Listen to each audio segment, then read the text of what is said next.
You're listening to a Rock Candy podcast. Hey, I'm Joe, and I'm a composer and a musician. That's why we call you the maestro. And I'm Will. I'm a literal doctor. But don't trust this guy with your ailments. No, I study comic books, but it still counts. We're a couple of creative kids who host a podcast called Common Creatives. We dig deep into filmmakers, musicians, books, and characters, really all types of artistic works and the people who make them. We break apart the art we love to see what makes it tick. Basically, we give you the definitive take on whatever or whoever we're discussing. All opinions are definitive and final. So check out Common Creatives wherever you listen to podcasts. This week on the Pickle and Boot Shop, tragedy strikes at last. Joe and Reese give a report on the 100-year-old egg. It devolves fast into talking about what that poop is like. We also talk about Joe being eye candy. I call our listeners slack asses. Horrible tragedy. Also, we talk about Friar Tuck and when that style's coming back, and we decide maybe instead of stopping Satanism, we should just work on getting that style to come back into fashion.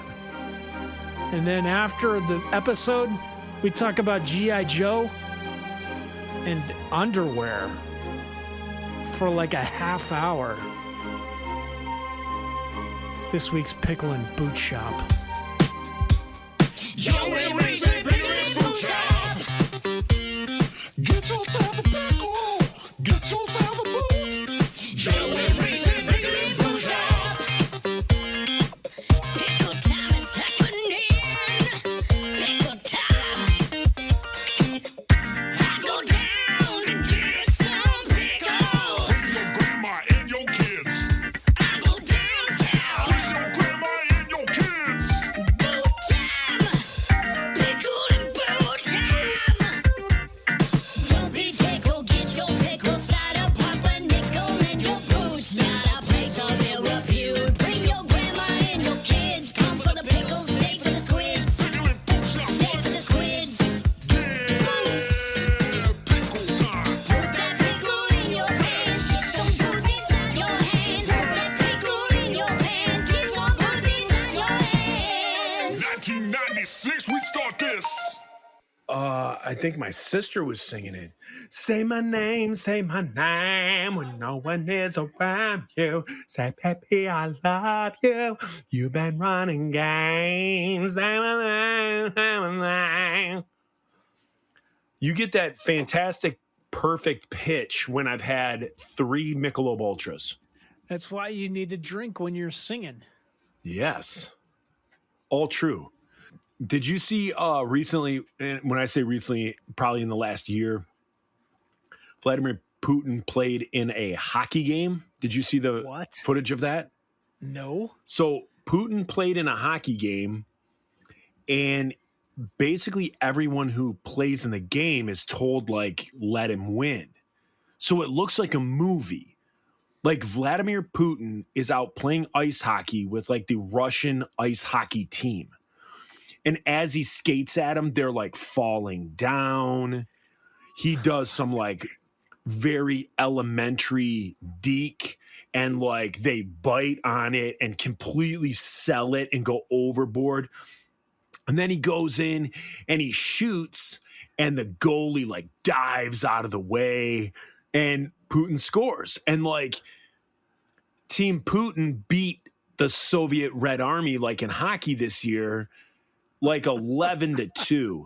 And Putin had 10 of the 11 goals. Oh my gosh. So what he does is he also gets the player of the game. Uh-huh. So as he's taking his victory lap around the stadium waving at people, unbeknownst to him, somebody rolled out a red carpet to like present a trophy. He doesn't see it and he trips over it. So Putin, in all his glory, trips over this red carpet and just face plants, and the place goes silent because because of that, 7 people are dying. Dude. That is It's hilarious. on YouTube. It's on YouTube. You can watch it. Okay. It's crazy. I will watch So it. anyway, you guys, this is the Pickle and Boot Shop episode. I don't know, what episode is this? Episode I'm gonna say No. it like I know what it is, and then you're going to in editing, you're good going idea. to This is go over my 15. voice in your voice, like you imitating me. So, ladies and gentlemen, welcome to the Pickle and Boot Shop. This is episode 15.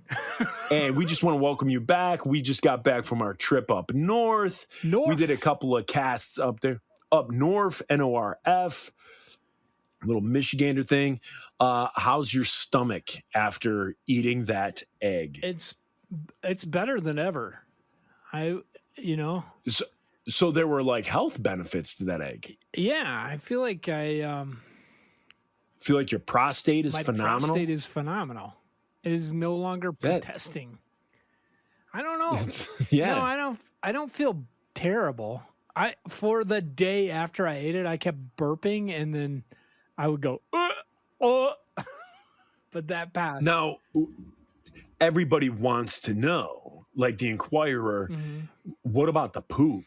Like, was there a poop that you took after eating the egg that you knew that egg was passing? I wasn't paying attention. I'm positive. How did you not pay attention? It just seemed like a normal How did you poop. not pay It didn't attention? smell terrible. However, the egg, Okay. when I eat it, though, the closest way to describe it is that if you were eating, like if you were going to eat something out of Satan's butthole, but it, Yeah. like you went and you pulled his butt cheeks apart, and then you're like, I'm going to eat. I'm really After he hungry. rode a bike to your house. So the devil Rides rode a a bike. bike in 90-degree weather, full humidity. He rode a bike To my wearing a house. thong to your house. And then you And open now it, you and are going inside to- is yeah. 100-year-old rotten egg, and that's what I ate. Yeah. Yeah. That is what you ate. It tastes like that. It's delicious. I would recommend. Well, I think there's 3 more waiting up at the cottage. My girls were like, Dad, when we go up there, can we dissect one? I was like, yeah, I left 3 up there for you. And they were like, no, we're not going to eat them. But my oldest, Ella, she was like, I definitely want to dissect one, though. It smells disgusting. Like, I don't think they'll get that far. I think they'll be like, oh, it's like the consistency of He-Man slime or whatever slime. It doesn't have to be He-Man slime. Remember when No, He-Man maybe it does, though. made the slime? That was what made it popular. Mhm. He-Man. Yeah, And He-Man. your friend came over to your house. All the toy slime. Do you remember the smell of like that toy slime? Yeah. It had a distinct smell that I like. Oh, you do? I thought it was disgusting. do and like my it. kids play with it all the time, and I'm like, I feel bad for them because I don't want it in the house because I don't like that smell. Oh, see, my kids went to a dollar store and they had like slime at the dollar store. So you know that's healthy. Yeah. And they played with it and it smelled exactly like the slime that like we had with like G.I. Joes and He-Man and all that stuff growing up. And that was fantastic. All right. It brought back the memories. I'm glad. And it was good. And it was good on chicken. Smothered. Chicken smothered. Chicken smothered. We were talking up north about recording. Oh, We were talking about yeah. recording, and I don't think we completed what we were talking about. No. We already drug it out for 3 episodes, but we can go further. We can keep Can we can keep it keep going. going. So I remember telling you about all the places we recorded. You had asked me about what I had done the days that when I wasn't in the studio, and I told you like I went to baseball games, I Yeah. checked out the city, I was usually at the beach, things like that. What did you do? Or were you one of those recording studio rats that just sat inside the whole time? No, I didn't want to. I would be. think that you were a rat. No, this is the thing But you about did. 5 Iron is people until this album, I don't think anyone in the band cared. They kind of cared what I sang because by the time we got to Electric Boogaloo, they were like, "Hey, can we talk about the lyrics first? Because some of this, like I'm embarrassed by it because we had put out our newest album, or not our newest album ever, All the Hype That Money Can Buy, which is an embarrassing album. And they're just like, I don't want any more songs about mullets to be my name to be on that. So we all sat down and we talked it through what I had lyrically. And it was kind of cool at that point because the band was all in on it, and people did weigh in. They were like, "Well, I don't like the way that's phrased," or something like that. Mostly, I think it made them feel like we're a team and we're all contributing because they didn't want to change my lyrics that much, but they didn't really care what was being said until until really this last album. Scott was just like, hey, let's figure this out ahead of time, demo it. Because what would happen was from our newest album ever, which was like our second album on, we'd write the songs, they'd jam out the songs like in practice. And then I'd be kind of singing fake vocals over it on the tape to figure out what sounded good. But then they'd just be like, that's done. Let's go. And sometimes they would just be like, hey, we're going to play that song tonight. And I'd be like, it doesn't have words. And they'd be like, yeah, no one cares. Nobody listens to that shit anyway. So all of a sudden we'd be playing and there's so we have that B-sides album, Jesus of Nazareth, and there's a version of Fistful of Sand on it. And I'm just singing mostly gibberish because they were just like, this song's dumb. Let's play it live and see what people think. And there were not words written. So I was just that's singing. fantastic. And we recorded it. And then we put it on an album. Like, it wasn't enough that we were embarrassed by that happening. They were just like, let's see if people will also think this is funny. So Now, I know the shtick with you. No, it's not a shtick. It's what you do. It's the reality is you forget lyrics all the time. it is not a shtick. Right? Yeah. I can't Right, remember it's not a shtick. other people's lyrics Correct. or my lyrics. Correct. It's bad. And for me, what I always did is, and I do to this day, is I will sing the first verse, and then the second verse, I'll sing the third verse. And then Yes. for the third verse, I'll sing the first verse again. That's what I do. I get all the verses mixed up. Yeah. So it's not like it's not like I'm forgetting and I stop singing and I'm like, nah, nah, nah, nah. I'm singing words, but it's not the right words for that verse. Yeah. I do the same I always thing. have that issue. I do that, but then sometimes I just forget the words. And sometimes I do it enough that if I choke on my gum or the mic is bad, people just assume that it's because I forgot the words. They're just like, oh, he's not singing. Reese, it's a funny thing. It's a funny thing that you bring that up. You chew gum more than anyone I know in my life. Really? You are always chewing gum. Yeah, is that something up north? Like when you went up north with me? Yeah, man. You were always popping in. I'm like, is this guy chewing like Nicorette? Do you not want to smoke around me? So you're chewing Nicorette gum? And on the podcast, a lot of times, you'll be chewing gum while you're sitting there. Yeah. I feel yeah. I don't You're know. a gum chewer, I am man. a gum chewer. I would do it on What does that mean? stage. I did it on stage. Would 'cause you would you sign to Gum Chew Records? Yeah, I would. Are they signing Yep, bands? that was still? your Gum mistake Chew- number Gum one. Chew? Gum Chew Records. That was mistake number one, buddy. I need a manager. I'm gonna make some bad mistakes You here. do. You Based do. on You my need gum Tony chewing. Weatherly. I do. Huh? Yeah, no, I chew gum on stage because you feel like you get cotton mouth when you're singing. You can't get to your water soon I've enough. never gotten cotton mouth. I do. So I chew gum and then then I feel it's kind of. You got to stay hydrated. You're a merce, I know. for Pete's sake. I know. Stay hydrated. Well, I'm drinking now. Jeez. I'm drinking Right. failure puddle. Failure pot. A big. Failure puddle, and this is the last. Oh, but that's a great pint glass though with Wolverine. Yeah. That's the old cartoon looking Wolverine. from the animated series. Yeah, so there was Wolverine, Captain America, Spider-Man, and the Hulk. So all that's left is Wolverine. Spider-Man died a couple weeks ago, and that was my second favorite. Oh, did you after drop it? Cap. Hulk, I smashed because I felt like it was apropos. I was angry at my wife, and I threw it on the ground. But she understands because she was like, "Oh, it's because it's the Hulk glass." No, she doesn't. She's like, Right. That's See- why you did it. "See you in court, motherfucker." Did you see how I censored myself? See you in Yeah, the no, court, that's good. That's good. motherfucker. Yeah. I have court on Tuesday. So we're recording now on Friday. I have court on Tuesday. My divorce is final on Tuesday. Mm. So I Cheers. asked my current wife, soon to be ex-wife, on Tuesday.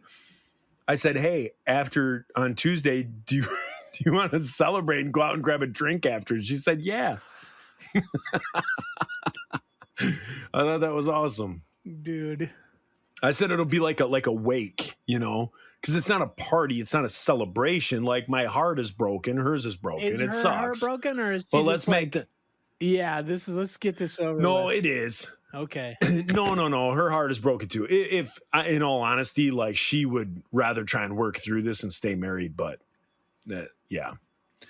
So someone has an alarm. I don't know if you can hear this on the cast. Somebody has some sort of alarm that's going off in my house. It's not your car And getting somebody's broken not into? shutting it off. No, I can't but, hear but it. there's an alarm. Oh, it's driving me crazy. I find in this house people have I find in this house people have lots of alarms because a lot of people live in this house. Alarms are going off all the time, and then people don't know why, nor do they shut them off. So now that we're back from up north, you're back in Virginia. I'm back down in Detroit. How did you like Michigan up here? Because this is something that I wanted to ask you. Every time 5 Iron, for the longest time, whenever you guys came through Michigan, Leonore and Andy, I felt would always complain that it was always rainy here, that it always sucked here. What? And I would always say, no, like Michigan summers, you can't beat it. There's a place up north. I forget the name of it off the top of my head. It's like Benton Springs or Arbor Springs, where like all these celebrities, Bruce Willis, he's the only guy that comes to mind right now, George Clooney, like all these guys have these, who? Dak Shepard. They all have like these houses up in like Arbor Springs, and they go out on like Lake Michigan or in the Traverse City Bay, and they go out on their boats and they have a good time, and they're left alone. And so I like read this article that talked about all these celebrities that come to Michigan in the summer because it's like this place that nobody knows about that's like fantastic that they want to spend time at. So whenever you guys would come through town, Leonore and Andy would always talk about how crappy the weather was here and how much it sucked. So you were able to come up and experience a little taste, a little sample of a Michigan summer. Beautiful skies every single day. Yeah. Nice, warm. The humidity was kicked up maybe a little, not horrible humidity, but it definitely wasn't like a dry heat. The humidity was there. Nice days, blue skies, beautiful, beautiful Michigan day beautiful. on the lake. What did you think of it? I want you to tell me what you thought of Michigan. So when I was in junior high and high school, I lived with my grandmother in Bowling Green, Ohio, which is about 30 miles from Michigan. Yes. Maybe a bit further. It's right on the Ohio border. It's like right below Toledo. So right on the Ohio-Michigan. No, it's further than that, but I understand what you're saying. So I would. It's not. It's I it's knew not the on the weather. border like Toledo, but yeah, okay. But I wouldn't complain. I would just be like, this is good. Like this is normal. But up north, man, it was super nice. It was so beautiful, and it wasn't hot at all. It was really nice. Yeah. And then here's the clincher for me was that your dad started talking about how it snows like 4 feet up there, and he's got a snowmobile. Yeah. And then I was like, man, I want to live up here. The whole lake Yeah. freezes over. I love snow. So I like where I live now. It's just, it snows maybe 6 times a year, and every 4 years you'll get enough where it's like 2 feet or more. Where you got a shovel. Yeah, and so my thing is, for the past 6 years, I've been like the director of nursing of a nursing home or an assisted living, and I rub people the wrong way so much because I'll just be like, first day, I'll just be like, hey, I know that you think it snows here, but it doesn't. So I'm going to expect you to check the weather and be at work. And everybody gets pissed at me, but I'm just like, come on. Like they'll call out, Right. they call off school here because it's like below freezing. Like a dusting. No, not even Yeah. snowing, like the ghost of snow. They'll call school. And I get so mad. Like, why? Then the poor kids, like they're all excited because they get a day off, but it makes them have to go to school like an extra week at the end of the year to make up for all the. It's so bad. I'm like, just go to teach people to drive in snow. Just go slower. They Yeah. won't. They- No, people don't get that. If- Here in Michigan, people don't get that. So like we'll get 2 feet of snow dumped on us, and dudes are like in their pickup trucks or 4-wheel drive lifted pickup trucks, and they're just like, I'm in a 4-wheel drive lifted pickup truck, and they'll go flying down the highway as if their 4-wheel drive lifted pickup doesn't react to ice or tons of snow the same way. They just slide. Like at the end of the day, it doesn't matter what your car looks like. There's 6 inches by 6 inches pad of your tire that connects to the ground. Like that's the only part of your car that touches the ground. It's like a 6 by 6 square where your tire's in contact with the ground. So it doesn't matter what the rest of your truck looks like. If that piece is clouded, is molested by ice or snow, guess what? It doesn't matter what you drive, it's going off the road. Yeah. And that happens all the time here. I appreciate you using the word molested as well. Yeah, I thought you'd like that. I've also been molested by snow. I think we've all been molested by snow.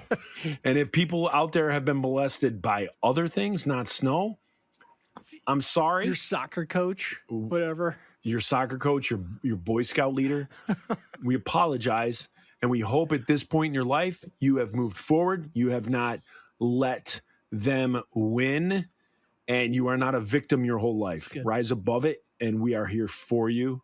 And we're not making light of it. We're not. So, how's that egg you ate? Oh, man. What were we talking about? We were talking about recording, and I never.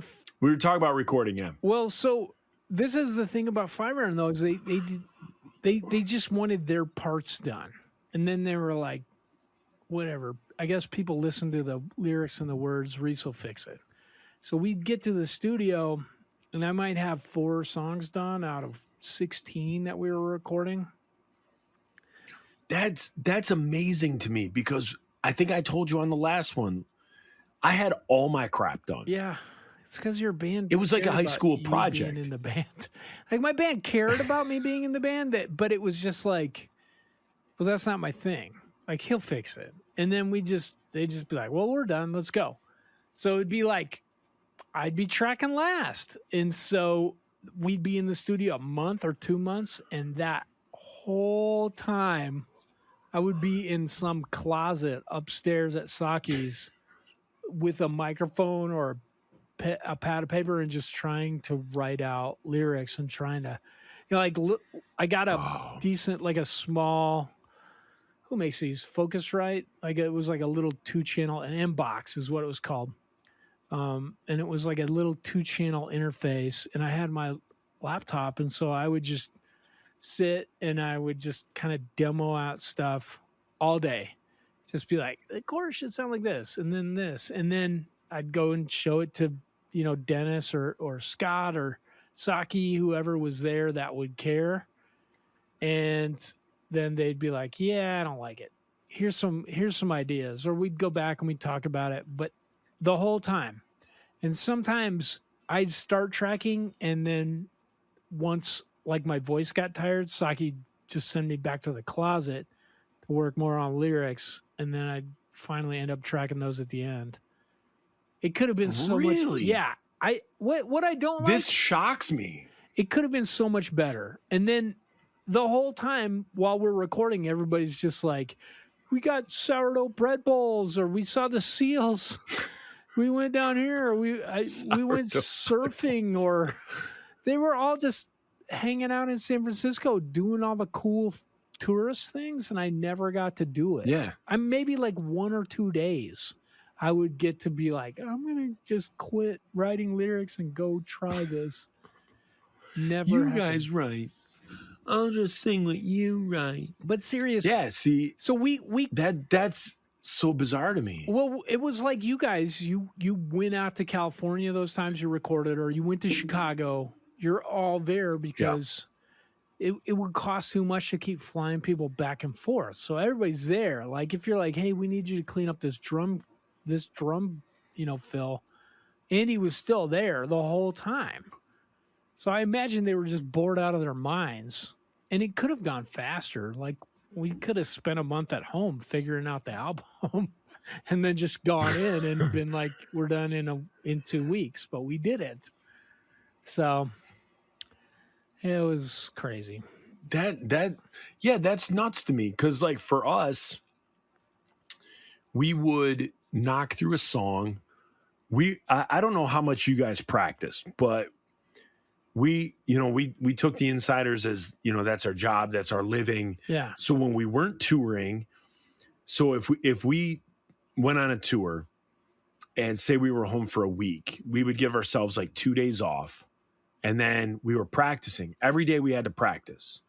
Minimum of 4 hours. What? Just a minimum. Yeah, just a minimum. We practiced every day we possibly could. Your band is Minimum so of much 4 better than hours. ours.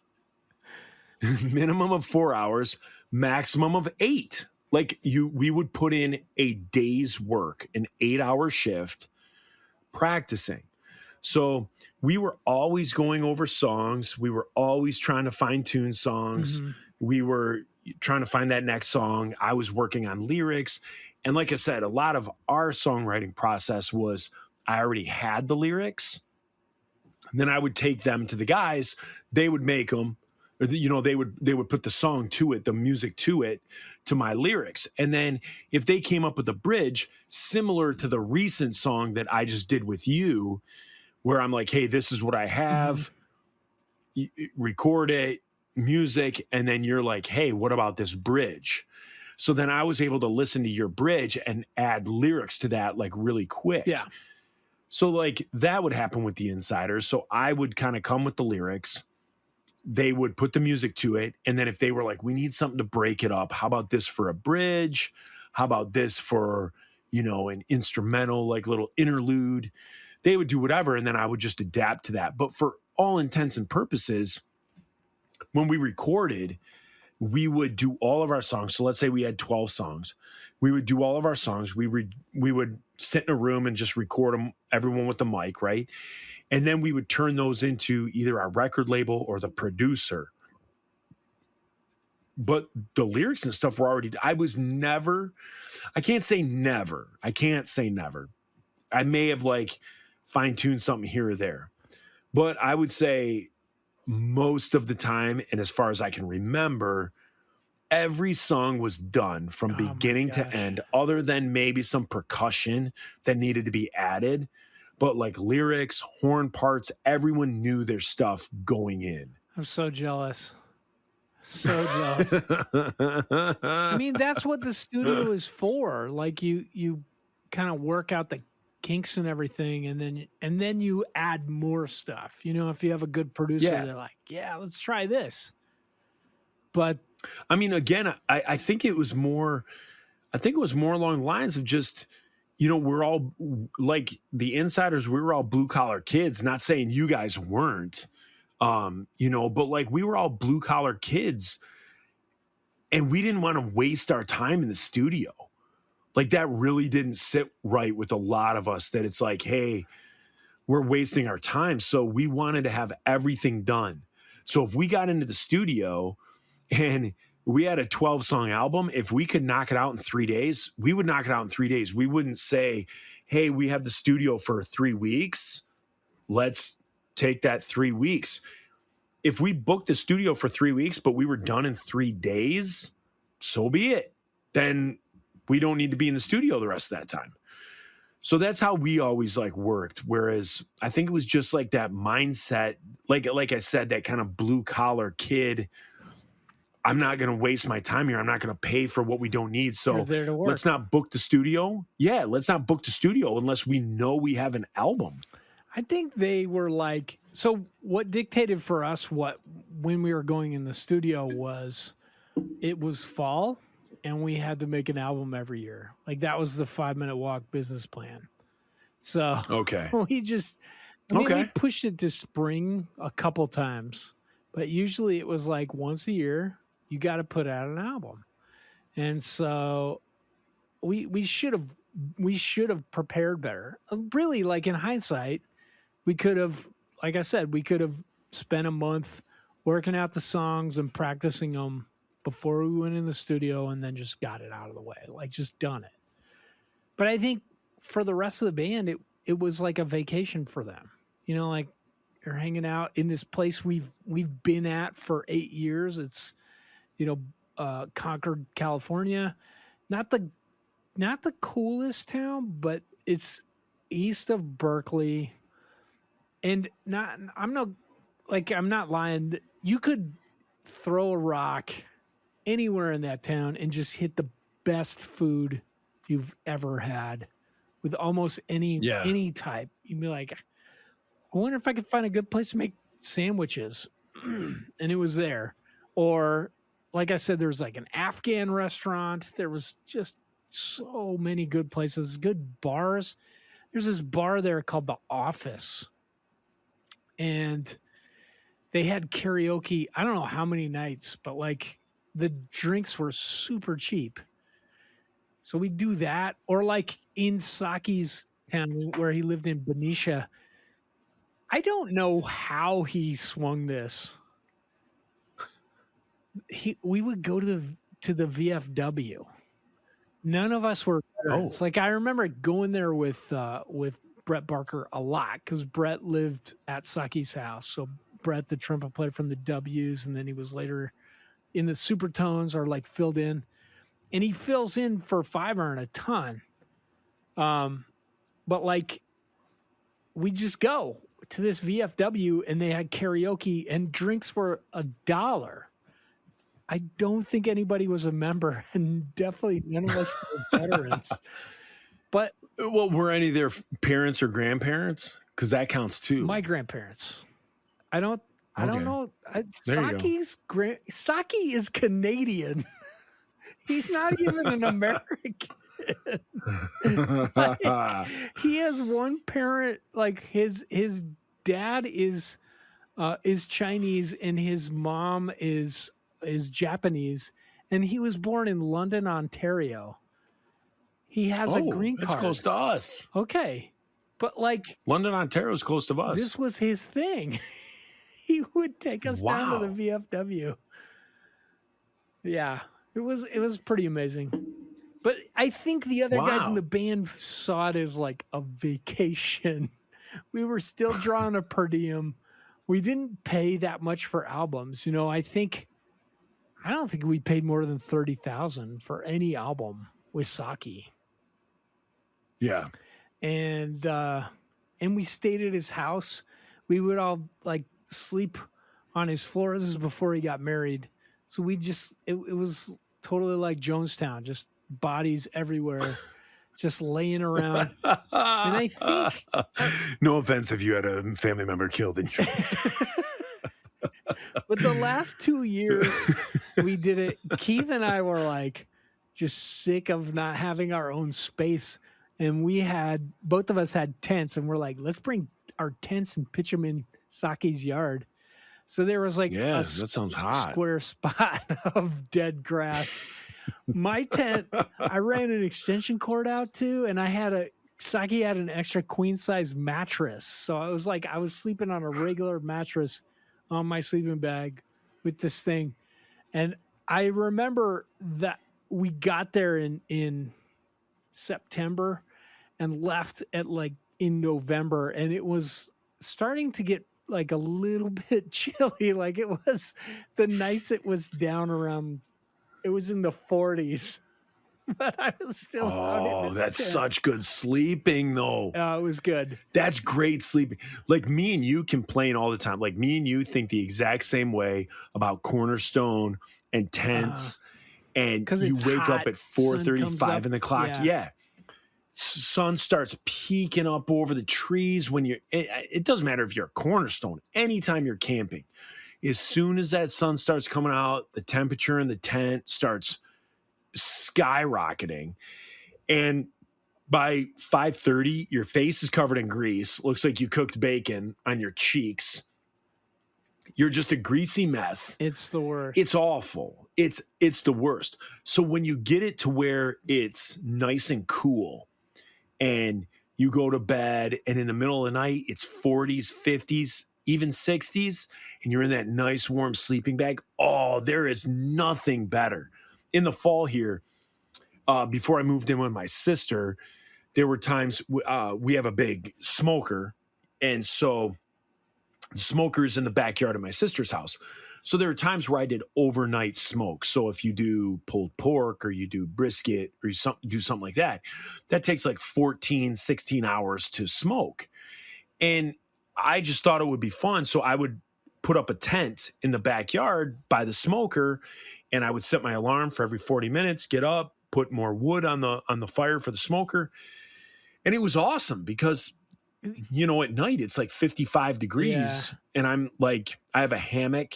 I have like one of those, it's not a hammock that you set up between like two trees. It comes in like a bag and you set it up and it's like a frame that wow. unfolds and then you connect the hammock. And so I have one of those, and I got it from my kids and my sister for Father's Day a few years ago. And I like set that up. So yeah, I just set my alarm to put wood on the fire. But those are like amazing sleeps, like where it's that nice, cold, chilly, and then you're under your blanket and you're just roasty, toasty. Agreed. Love it. Yeah. Fantastic. I went camping with my kids weekend before last, or the week. It was right before I came up to see you. And we were setting up the tent, and I was trying to explain it to Lyndon, and she was like, "Have you ever done this before?" I was like, You're like, heck yeah, millions of times. I did it for like 3 months at a time for 2 albums, for 2 months. But she was just like, "What?" I was like, "Yes, I used to live in here." She was like, "Oh, you were homeless?" Yes, I was. You were like, no, there's a difference. No, I'd go inside that's- and we'd play Halo. It was fun. Right. And then when I slept, I would sleep in here. All day it was real bathroom, real plumbing, video games, recording. But at night I chose to sleep out here. And they're looking at you like, "What planet are you from?" Yeah, so if with the recording I bought the ability for our band to have like a 2-month vacation, just hanging out at Saki's, I would do it again. Yeah. Because even that is just like as awful as that is to just have been locked in that closet. And it wasn't a closet. I mean, it was small. It was like 6x4 room with a piano in it. And I was in there, and then I got to go in a bigger room, like I think on our last album. I would do that again. Like, to Yeah, totally. just do that. Like all the Yeah. things in between where we went to the office or cool restaurants or hung out with Saki, or it was before there was like Ethernet. You could go on a like on the web and play Halo Live. You had to link Xboxes together, so we would play Halo. with Yes, 2 loved it. Xboxes linked together. So I had an Xbox, Loved and Saki had one, and 8 people would play. It was amazing. Yep. So much fun. Yeah. So much fun. It's funny because Leonore, I don't know if I said it while we were recording, but Leonore and I had been texting right before we went on here. And me and her, like, our relationship is, we always talk about like tour. And so she's like, I always want to talk nostalgia with people. And she's like, so me and her always chit chat about touring and the days gone by and stuff like that. And the conversation we actually had today was a conversation that sometimes the things that you hated most about tour are the things that you miss the most when it's done. That's true. And some of those things that you just said are the things that when I look back on, it's not the good, it's not like I don't think of the memories of like, oh, I remember playing this show and everyone was singing, everyone was rocking out, it was packed out, it was great. Those aren't the memories that stick with me. The memories that stick with me are bored out of your mind while you're recording. You decide to walk a half a mile to the Chinese place. You order like General Tso's chicken. You ask for it spicy. They gave it to you 4 times spicy. And then there's something, this is like total like nostalgic, like romanticizing. And I understand that. But there's something like so great about the memory of like sitting in the recording studio with a styrofoam container Yeah. and a plastic fork. Yep. And you're just eating your food. You know, you're eating your General Tso's chicken. It came with like fried rice, maybe a little bit of lo mein and like an egg roll. And just sitting there balancing this on your knees and eating it while someone is in there recording and their food's out there getting cold and you don't want it to get cold. So you're like, hey, stop, come and eat before you, and then go back in there and record. Like those are the little things that like I really miss. I miss all those like little intricate little memories. It's not the big stuff. Like sure, I miss like going out on stage and getting that attention. I think we've already talked about it, like the ego and stuff. Like I love having my ego fed. I love being up on stage and people screaming and know that I'm Joe Yerke from the Insiders. That was all great. But like, that's not when I think about, I don't lay down and at night and like think about, oh, that was awesome. That was awesome when people knew who I was. Like those aren't the like memories that like warm my heart. The memories that warm my heart are being miserable in the studio and eating Chinese food, balancing on your lap and that stuff is, so you saying that combined with me and Leonore, like texting, like those are the things that like I remember and I miss. Agreed. I miss it too. I think part of it though, like you complained about it back then because you couldn't see the end. And now, yes, looking back, you're like, I turn out okay. It's all right. Yeah. Like I'm still I think you're a right. good adult. I can pay my bills. I take care of my kids, or I have kids. The occasional grinder hookup. Yeah, I still have the occasional grinder hookup. I mean, everything's great. Sue me. You know what I mean? Like, who cares? You drink and fill your puddle. You do a couple of swipes left on Grinder. Who cares? It's 2021, man. You're like, that guy looks like Kiss a dating young Bruce goodbye. Willis. Come on over. Yeah, your hair looks like a young Friar Tuck.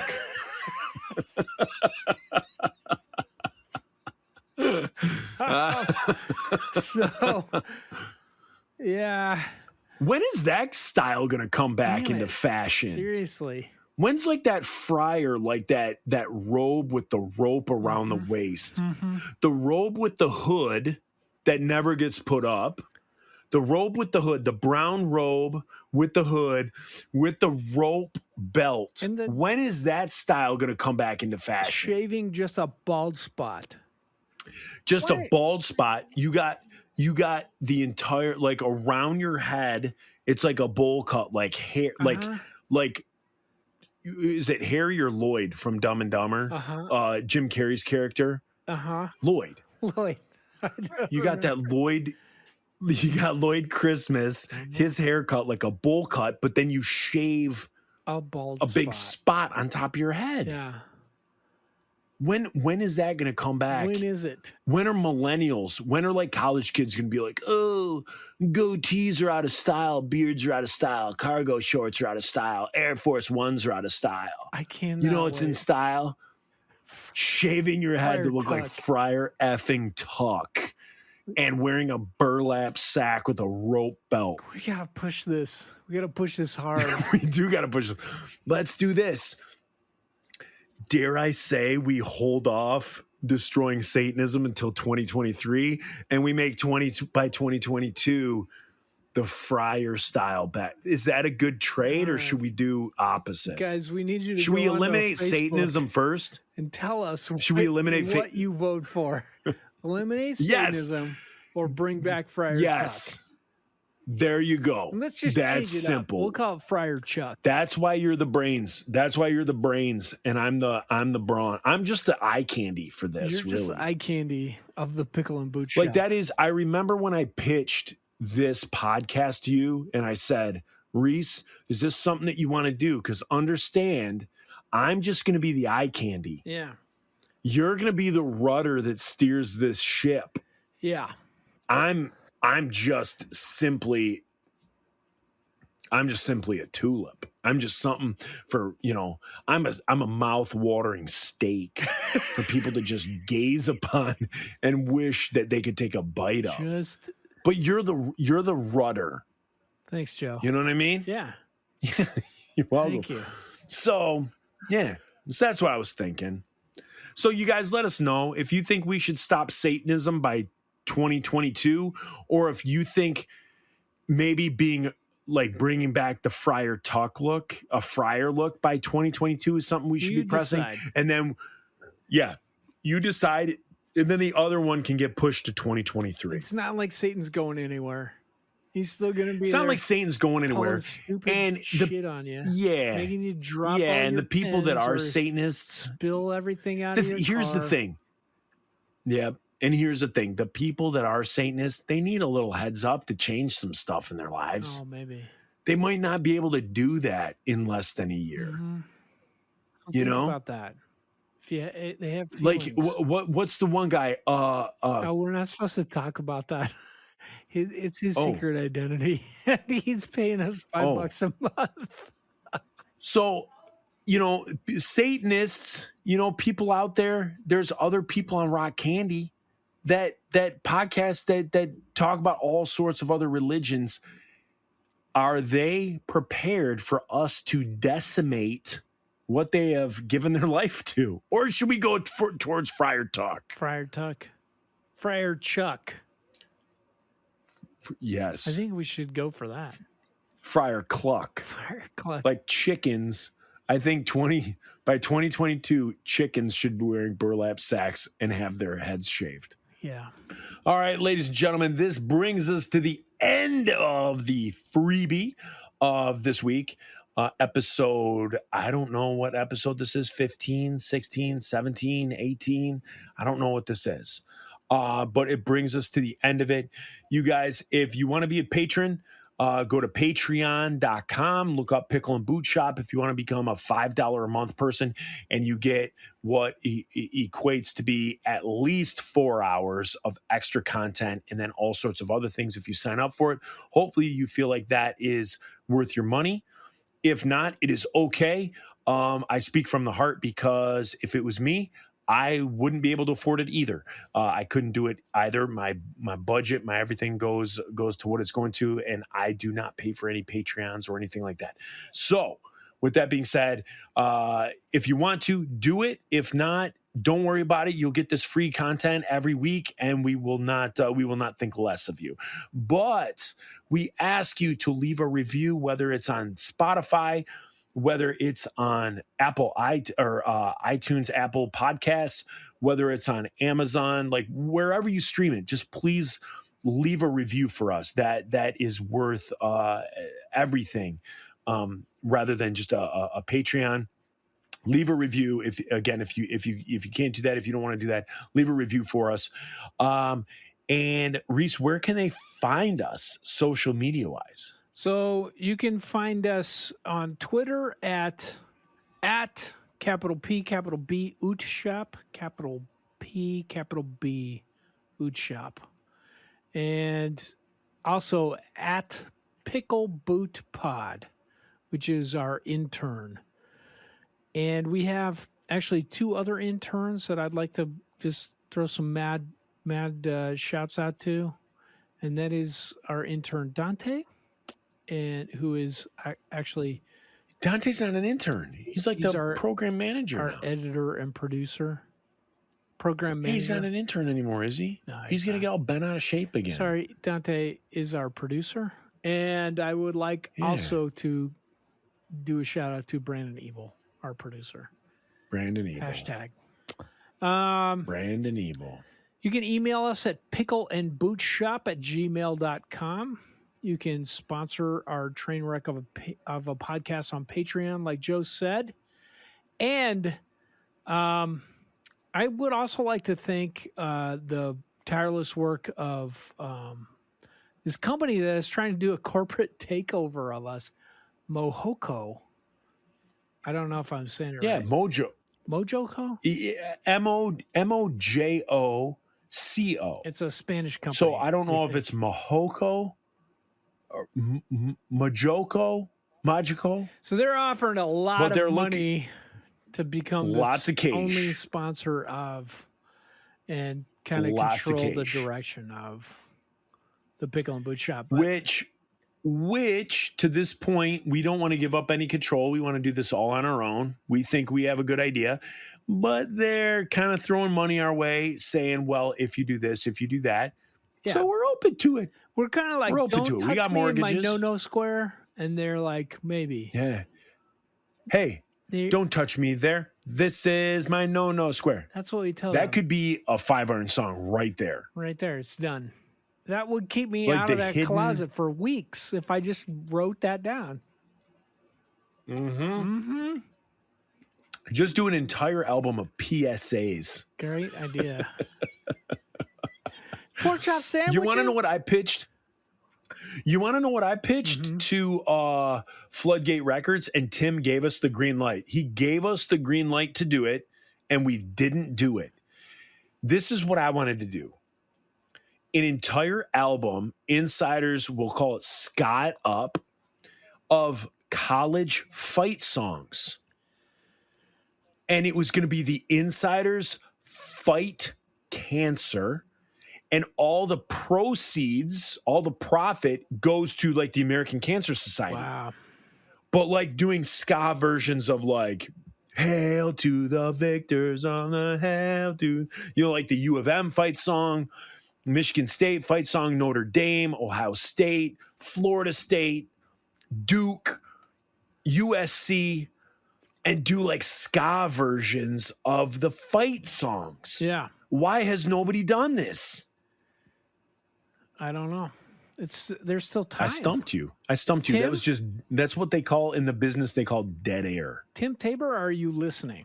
Because let's get this going. Oh no, he approved it. Oh, let's just he approved it. Let's just do he it. He approved the insiders to do it. It's just the insiders never did it. All right. Here's the deal. I'll just you just tell me what to do. I'll put down all the tracks and then I'll send them to you. You lay down the vocals. We'll send it to Tim. It's done. There we go. You just got to get Nate to go. Dunzo. Dunzo. Okay. Right there. So you guys, this brings us to the end of the free portion. We want to thank you. And that's it. And the rest of this from here on out, this is paid. So Get out of here, freebies. Get out of here, moochers. You mooches. Slackers. You slack asses. Slackers. Yeah. Degenerates. Chapped. Yeah. What? You chaps wearing, you know, undies wearing, chaps wearing, butt cheeks hanging out cowboys. For more shows like this one, visit rockcandyrecordings.com. Hey, speaking of undies, I got some at the Walmart in some town on the way back from Not a up good idea. north. Okay. Okay, so I was like, these look cool. So they are cool. They're like what the cool weather boxer briefs I've always wanted in my life. Like if I could go back in time and wear these at Cornerstone, I would not have a rash Yes. at all in my nuts. Yeah.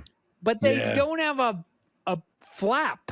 Like every time I go to pee, I know I'm just like I know the grabbing new at boxer fabric. briefs are like that. All of them? I know. Why? Yeah, pretty much. I'm bougie. I'm bougie, so I step up my boxer briefs because you never know who's going to be seeing them. I'm just saying that now. None of my family is around that they can hear that. My sister was out there minutes ago, but she's not there now. Okay. But anyway, so you have to, you know, when you're a single guy, you have to step up your boxer game because you never know who's going to see them. So what I do, yeah. So like I wear like Calvin Klein Uh-huh. boxer briefs. And I'm going to tell you the truth. Target, they have a pair called Pair of Thieves. I believe that's what their boxers are. They're under the, like it says Pair of Thieves What? around the waistband. Extremely comfortable, extremely breathable. Like light, like they're not like a heavy cotton. They're not a whatever. They're fantastic. Pair of Really, thieves, when like you what step our up your Lord and boxer Savior game. was crucified between. Between. Yes. And here's the other thing you might not know. See, I do another podcast called The Average Jerks. And on The Average Jerks, one of my co-hosts, his name's Dre, he does grooming tips for people. And he hasn't said this one, but for those of you familiar with it, we like to do grooming tips that people might not talk about or think about. I want to take a moment on this show to say, if you didn't know, boxers should only be worn for 6 to 8 months. Did you know this? Like underwear should only be worn from 6 to 8 months. Then it should be thrown out. Should? Because the bacteria, it should be thrown out. The bacteria, the stink, all that stuff gets like baked in. So even though you're washing them, hot water, the best detergent on the market, that like butt stink is still baking into them. And when you warm up and it warms up that fabric, that can still come out. There can still be bacteria in there. So they say your underwear should only be around for 6 to 8 months. And then you throw it out and you buy new. And I have started doing this. You did. Yeah, I've started doing this. I did. I'm in. You're like on I'm in. I'm 44 years old. I'm in. I'm not on that economic level. I'm just like, these don't have I just spent 7 holes yet. Like my balls don't. I just fall spent out to the bottom yet. $70. Yeah, I just spent $70 on 7 pairs of boxers. And so then like next summer or, you know, whatever, around this time next year, I will, you know, I'll buy, and then I do like in between too. So like I just spent like $70 in, you know, at the end of summer, I'll spend another $70 to get another. And so that's what I kind of do. I kind of, they're in the rotation. But yeah, that's what I've succumbed to. I'm jealous. just again, absolute dead air No. for a moment. This is the problem. Because, you know, So I need to figure out how to hook this keyboard that I'm playing into the podcast because I'm playing the soundtrack of you talking about your underwear on a keyboard. Oh, Listen to this. yeah, Hold you on. need to Can you hear now? barely put your mic down by it.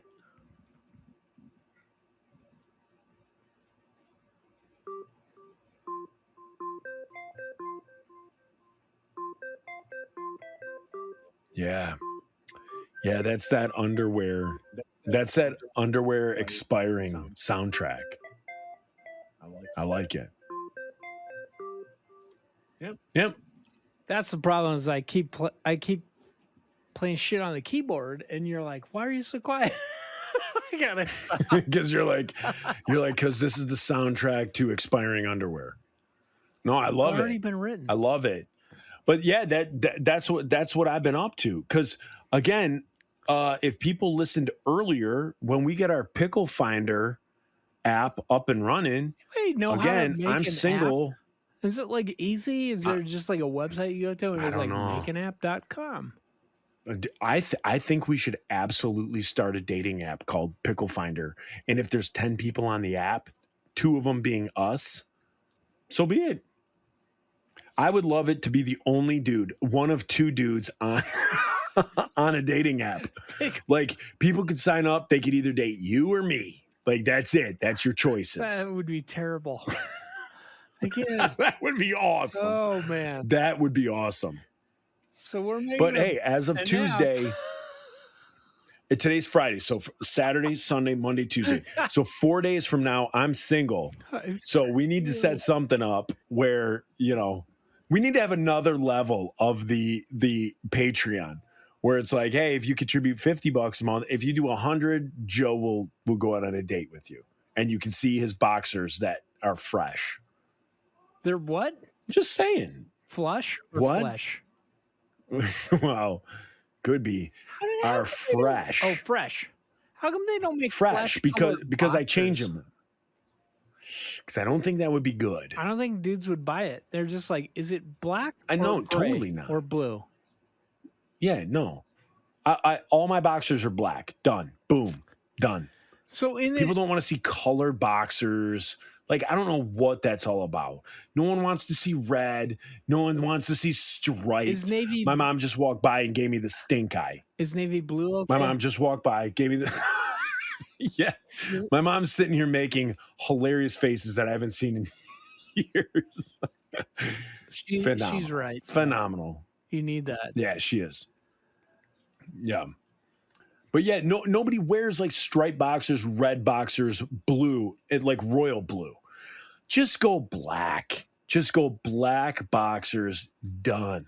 Let the elastic band around the boxers be what stands out. So if the elastic band is turquoise, is red, is blue, is checkered, then that's what you're going to do. But the boxer itself, or boxer briefs, as I like to wear, yeah, just black. Agreed. Black is the best. Glad I twisted your arm. I have gray and navy blue also, but they're not my favorite. I like black. And what's the fabric? What's the fabric? Is it cotton or is it like what Under Armour shirts are like made of? Because that's what I do too. The new ones I got. So I need to say I don't normally shop at Walmart, but that was what was available. Yeah, that I'm not gonna lie. That kind of bummed me out when you were like, I bought some boxes at Walmart. I was like, Like, what kind of Where's he Bernie going with Sanders this? sticker wearing guy are you?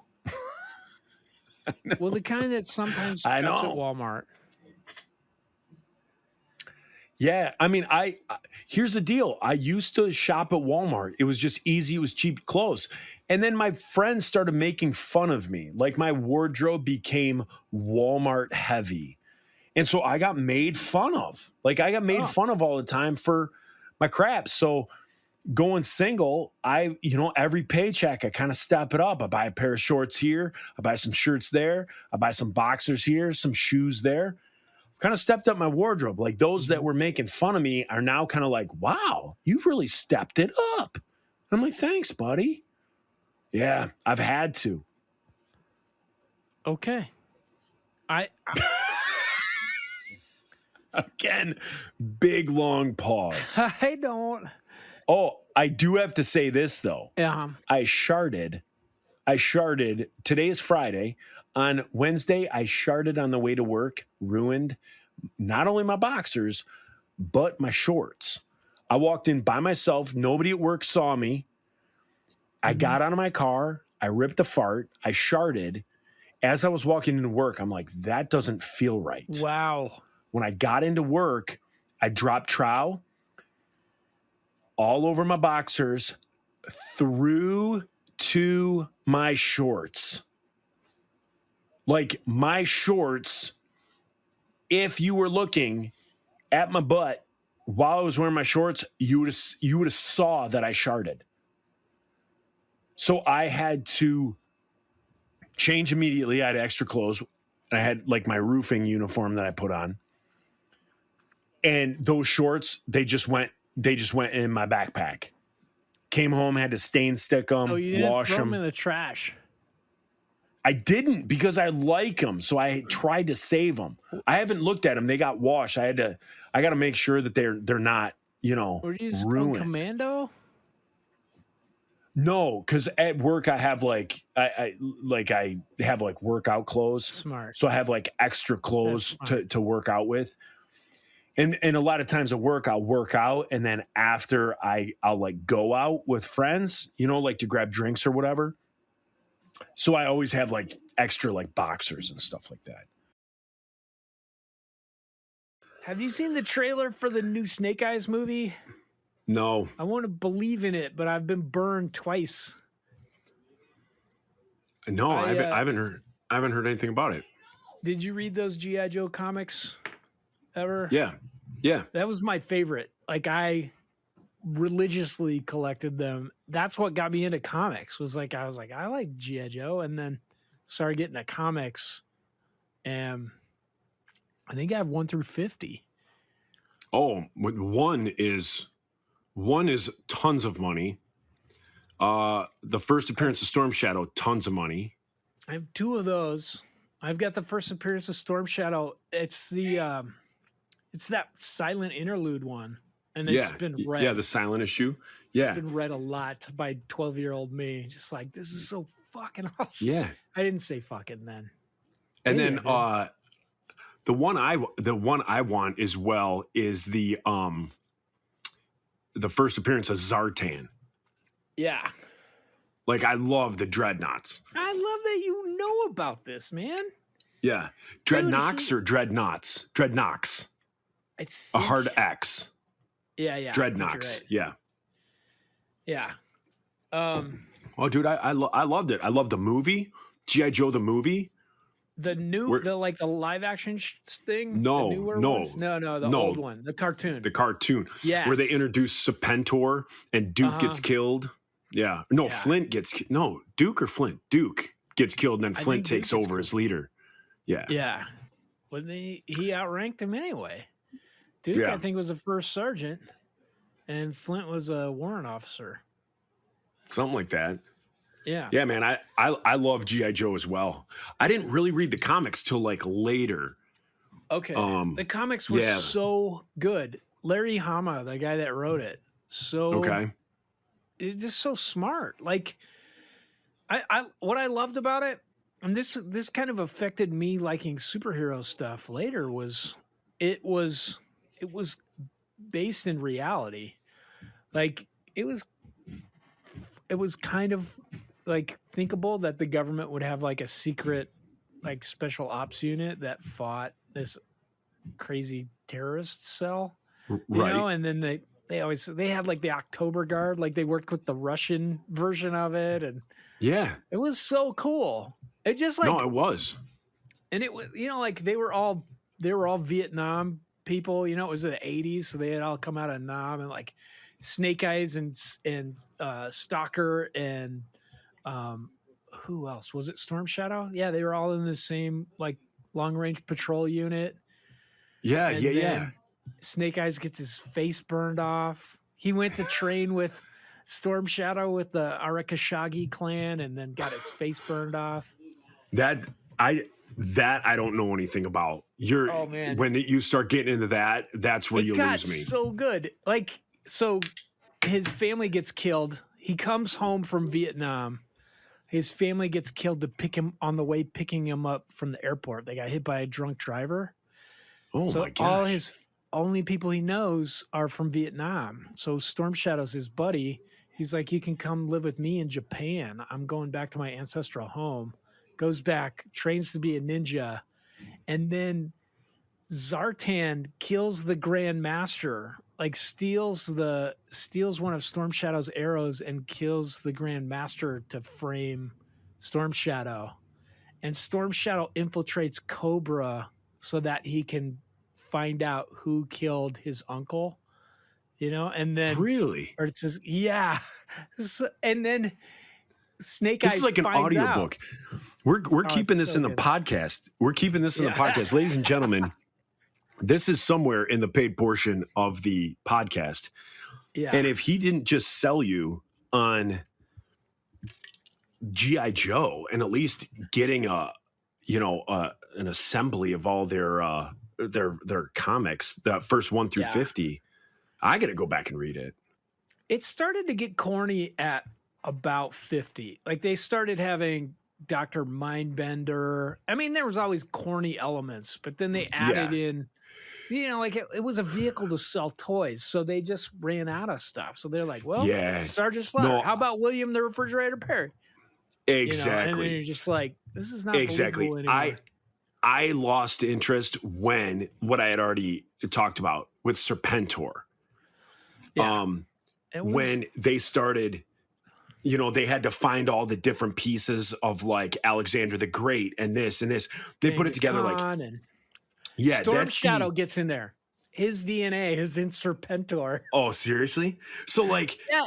that. Oh, he gets like stabbed, and he can do this ninja maneuver called the Sleeping Phoenix, where he slows his metabolism enough, so he's just about dead. And they just throw his body into this mix to make Serpentor, and it made Serpentor. But then Storm Shadow came back to like he almost died, and he came back to life, and he got some of the mojo from like Alexander the Great and Genghis Khan and all this stuff. I didn't know Shadow. any of this. Oh yeah, dude. I didn't know any of this. I forgot about it. But yeah, when it got to be like Serpentor was the kind of like the ceiling that I was like, okay, this has gone from like military to this is getting a little weird. Then with the movie, they came out with all those bug people. Yeah. Do you remember It just that? got Or was goofy. that? Yeah. Yeah. It got So the goofy. movie like ushered in, it was like a guy who was like above Serpentor and he had like a snake tail Yes. and like all that. And I was just like, I'm done. At this point, I'm Me done. too. Same. Done. Yep. But then they did do some other things after that. They had G.I. Joe Special Missions, that comic. Did you ever check that out? No. Oh, I was bought like, the ones I bought the redo ones when DreamWorks, yeah, and then it went from DW to IDW, mhm. and so I collected those, but those aren't were worth awesome. anything. Yeah, they're still not awesome, worth though. anything now, but and the artwork was- in those. Probably people like us that grew up on it, and they're just like, we got to reimagine this and make it real again. Yeah, And then the I mean goofy Baroness. movies they made, Whoo-hoo-hoo. yeah, The way those she's drawn in the goofy new movies comics. are so bad. Yeah, they're terrible. And the thing is, people didn't like with us, it was you had the toys and then Yeah. you watched the cartoon, which made the make believe of the toys even better. Yeah, And then later on in life, we see these horrible movies that we don't even like, but we don't associate that with the toys and the comics.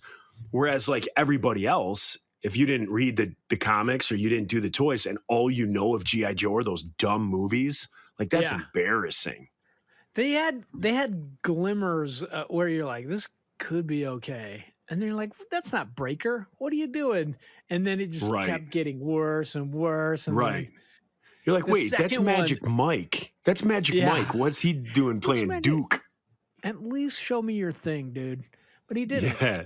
Yeah. But At least spin it like a helicopter. He could have been a good Duke. Like he looks like Duke. It could have been good.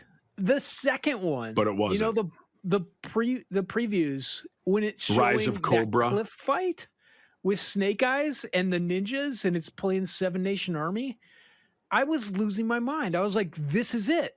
This is it." They're showing like the build up to Silent Interlude. It's going to get really good. It's going to have a lot of ninja fighting. It was garbage. Yeah, Garbage. absolute garbage. Yeah. Oh, they made a new. It's the Snake Eyes movie. I don't think it's connected. I think they're trying to reboot it because that was done in 2013, the last one. Yeah. It could be cool. It looks like it's got some good martial arts, but they need good writers. They need somebody to be like, this is why people loved it. This writing, they made it realistic. Like make it about. I mean, special the forces. story that you just told, I want to see that as a movie. Yeah, Did you see like the latest like Mortal Kombat movie that came out on HBO?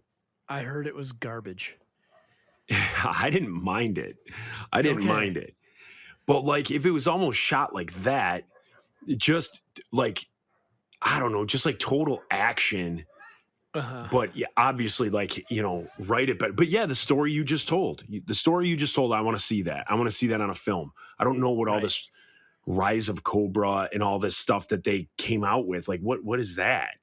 They just thought It of like was- some stupid mission movie and then like, oh, this guy wrote this script 10 years ago and this guy's name was supposed to be Bobby. Well, this Bobby's going to be Duke now. And this guy Exactly. is going to be Snake Eyes. Exactly. And, I think what happened. yeah, and Kevin is going to be Mutt. Yeah. Yeah. And they just like plugged in G.I. Joe characters. Yeah, forget With that. no love for them, like no knowledge of it, no care about the story or anything. It just Yeah. I'm gonna buy the compendium of it because I want to go back and read all that now. yeah. Who owns it? Did Marvel buy it back or who owns G.I. Joe right now? I can't remember. Oh, I don't know. I can't remember. I'll look it up later.